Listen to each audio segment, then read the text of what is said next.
Alo, chào Vinh, xin chào các bạn. Hôm nay thì mình chia sẻ chè khoai lang nha, ba màu sắc hấp dẫn nè. Chè thì béo thơm ngon với cái độ sánh sệt cùng với dừa nạo sợi nữa. Béo ngậy luôn, ăn chè cực kỳ ngon. Dễ nấu, nhanh gọn thì bây giờ mời các bạn mình cùng vào bếp thực hiện luôn nha. Trước hết đó là mình dùng ở đây bột khoai ha. Bột khoai này thì các bạn mua cái loại có màu hay là không màu gì cũng được, thì mình ngâm vài tiếng cho nó nở mềm. Tiếp theo là mình có dừa non bào sợi sẵn và 100g bột bán nè, mình cũng ngâm nước trước nửa tiếng cho nó nở để nấu nó nhanh chín. Đường thì tùy ý thích, thêm muối vô cho đậm đà, vài cọng lá dứa nữa cho thơm chè. Nước cốt dừa mình dùng ở đây là nửa lít nè, nước cốt này đặc béo. Và sữa tươi mình dùng một gói thì tùy ý thích các bạn à. 3 củ khoai lang mình đã gọt sạch phần vỏ rồi các bạn đi luộc cho nó chín, hoặc là mình hấp chín cũng được. Rồi bây giờ sẽ cho hết vô trong thau.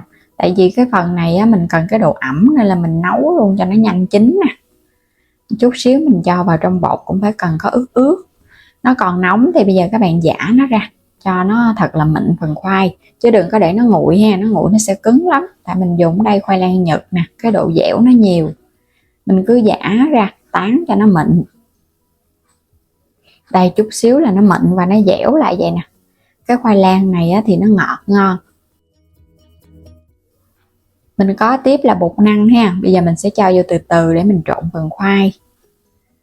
Bột năng với khoai lang thì mình thấy không có chính xác đâu, nên là các bạn cứ cho vô từ từ. Thích dai nhiều thì mình cho bột năng nhiều. Rồi cái phần nước luộc khoai hồi nãy nè mình cho vô luôn. Nếu mà bột năng nhiều thì cái nước mình sẽ cho nhiều hơn chút, tại vì nó hút nước đó. Còn bột năng ít thì các bạn cho chút xíu nước thôi. Nước này vẫn còn nóng nha.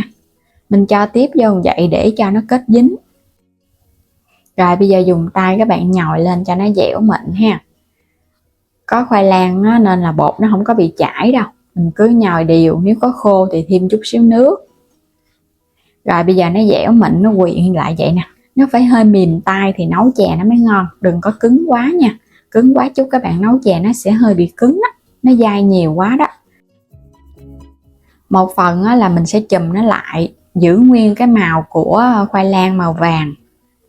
Rồi phần còn lại mình sẽ cho tiếp màu thực phẩm ha. Các bạn tùy ý thôi, mình dùng màu lá dứa nè, cho có màu sắc nấu chè nó cũng hấp dẫn. Còn các bạn không thích màu sắc thì mình nấu luôn cái màu khoai lang bình thường cũng được. Hoặc là mình mua cái khoai lang tím đó, mình nhồi bột nó cũng ra được cái màu tím ngon. Mình trộn 3 màu cùng với một màu khoai lang vàng nữa là 4 ha. Bây giờ rắc bột năng ra. Các bạn sẽ nhồi cái bột này trở lại, rồi cái mình xe cho nó dài dài ra để tạo hình. Bột này phải ẩm mềm và bọc nó lại để cho nó có độ ẩm, nó không có bị khô thì mình xe ra nó mới dễ. Chia nhỏ nhỏ ra để cắt cho nó nhanh nha. Đừng có cắt dài quá ha, cắt vừa vừa thôi. Nhớ phủ thêm bột năng nó sẽ không có bị dính. Còn các bạn không phủ bột năng là nó hồi nó bị dính đó. Chia nó ra nhỏ nhỏ. Còn thích cho nó hơi tròn lại thì mình xe cho nó tròn lại vậy nè. Đó, mình dò bên dưới vậy nó sẽ tròn, nó ra giống như viên ỉ vậy đó. Còn thích nó dài thì cứ để nguyên. Mình làm xong hết rồi nè. 3 màu thực phẩm cùng với một màu khoai lang tự nhiên nữa là 4 màu. Nhưng mà mình thấy hai cái màu kia nó cũng giống nhau đó. Chè khoai lang 4 màu, nhìn nó hấp dẫn con mắt hơn. Rồi bây giờ sẽ bắt đầu đem đi luộc thôi. Chè này ngon lắm. Nhất là nó phải béo béo nha. Bột thì nó dẻo mềm. Nước phải sôi thì các bạn hãy thả vô, không thôi nó sẽ bị tan ra đó. Cái lớp bột nó không có xe lại. Nước này là mình nấu sôi bùng lên rồi nè, mà làm không kịp nên mình tắt bếp rồi bật bếp lên trở lại. Cho khoai vô, luộc đến khi nào mà các bạn thấy nó nổi lên trên mặt là khoai nó mới chín nha. Luộc với lửa cao cao đi để cho nó xe cái lớp mặt bột thì phần khoai này nó mới dai ngon. Mình vớt ra hết luôn ha, rồi cái thả vô trong cái thau nước để rửa lại cái phần bột cho nó đừng có bị hôi bột, cũng như là cho cái phần này nó tiếp xúc lạnh nó sẽ dai hơn.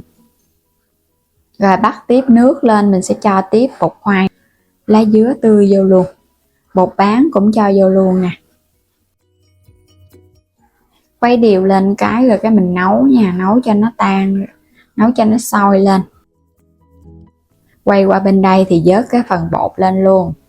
Rồi các bạn cũng thả vô luôn ha. Mình nấu bột khoai sôi lên chút là thả cái phần khoai lang này vô được rồi, để cho nó chín thêm.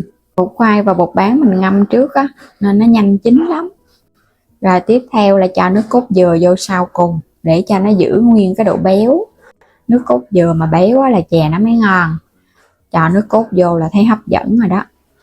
Rồi cái mình cho tiếp cái dừa sợi vô luôn.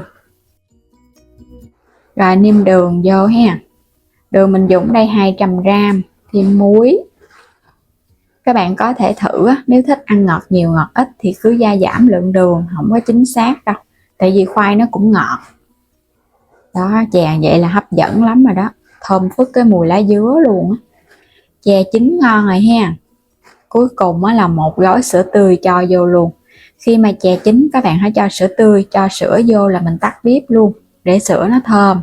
Chứ các bạn nấu nữa là sữa nó sẽ bị mất cái vị béo và mùi thơm đó. Chè đã sẵn sàng, mình chuẩn bị hết các nguyên liệu cái mình nấu nhanh lắm. Sôi lên cái là chín rồi. Nêm nếm nữa là ăn được rồi, thêm nước cốt dừa, sữa tươi. Hấp dẫn quá. Chè này các bạn thấy nó đơn giản vậy thôi chứ mà ăn ngon lắm. Nó béo quá. Phải có thêm dừa non nạo sợi nữa mới ngon nha. Mình nạo xong cái mình xắt sợi ra, cho vô nó béo béo mà nó giòn giòn. Chè thì dẻo mềm, thơm phức luôn. Có khoai lang vô nó cũng có cái vị ngọt và thơm thơm á. Có lá dứa, còn không có thì cho thêm vani. Đó, hấp dẫn quá ha. Bây giờ sẽ múc ra chén. Có thể các bạn nấu đặc, mình cho nước đá lạnh vô mình ăn cũng ngon nữa. Hoặc là nấu đặc lỏng lỏng cũng được, tùy ý thích à. Mình để cho nó nguội cho nên nó sẽ hơi đặc lại một chút. Cho chút xíu mè rang nữa. Nhìn cái màu sắc nó hấp dẫn thì mình ăn nó cũng ngon miệng nha. Còn các bạn nào cử màu sắc thì mình cứ làm cái màu khoai lang cũng được. Mình thích có màu sắc nên là mình chọn luôn cái bột khoai màu nè. Bây giờ mời các bạn mình cùng thử nha. Chè khoai lang thập cẩm với nước cốt dừa. Béo ngậy thơm phức. Đó, lỏng lỏng vậy là nó ngon nè. Còn đặc quá thì cho thêm đá vô. Bây giờ thì cảm ơn các bạn đã theo dõi hết video nha. Nếu chưa đăng ký thì bấm đăng ký ủng hộ kênh mình. Và bấm vào góc trái video lựa chọn xem sản phẩm, hoặc là bấm vào ảnh kênh chuyển đến cửa hàng xem sản phẩm ủng hộ mình với ha. Xin chào tạm biệt, hẹn gặp lại các bạn ở những video tiếp theo.